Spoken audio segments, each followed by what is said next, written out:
From his earliest years, King Charles III was destined to be a different kind of monarch than those who came before him. Second in line to the throne at birth, he became heir apparent to his mother, Queen Elizabeth II, at just 3 years old and spent the next 70-plus years preparing to one day wear her crown. But unlike his ancestors, Charles spent his formative years exploring the world and breaking royal traditions in ways that would one day shape his rule. Born on November 14, 1948, Prince Charles Philip Arthur George Windsor was delivered in the Bull Room at Buckingham Palace. The first of his parents' 4 children, Charles was also the first grandchild, born to then King George VI and Queen Elizabeth, the Queen Mother. At the time of his birth, Charles was second in line to the British throne behind his mother, then Princess Elizabeth. Little did they know they would both be bumped up the line of succession much sooner than expected. Charles's grandfather, King George VI, died suddenly in February 1952, and his mother immediately acceded to the throne as Queen Elizabeth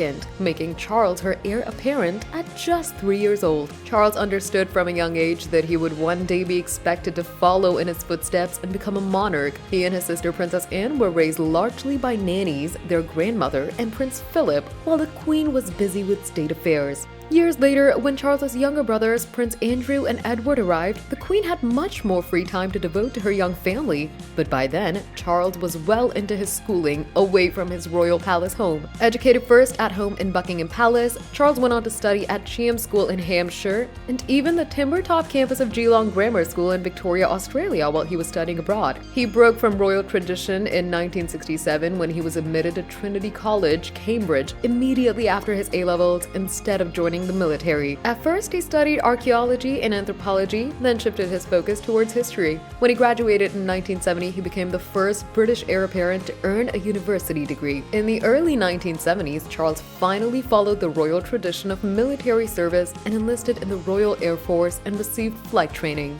Camilla Shand was 24 when she met the 22-year-old prince at a polo match in Windsor, and they're believed to have started dating soon after, although the relationship didn't last long. Charles left for an 8-month tour in 1972 with the Navy, and while he was away, Camilla became engaged to Andrew Parker Bowles. The future king met Lady Diana Spencer when she was just 16, and he was dating her older sister, Sarah. They reconnected a few years later, and Charles began officially courting the younger Spencer sister in 1980. They announced their engagement the following year, and 5 months after, they married at London's St. Paul's Cathedral in what was deemed as the royal wedding of the century. Within a few years, Charles was a father. Unfortunately, tension started to build in their marriage soon after the couple became parents. Charles had remained friendly with former flame Camilla Parker Bowles throughout his marriage to Diana, and while his relationship with Diana began to crumble, his romance with Camilla was rekindled. It's understood the pair began a physical and emotional affair in 1986.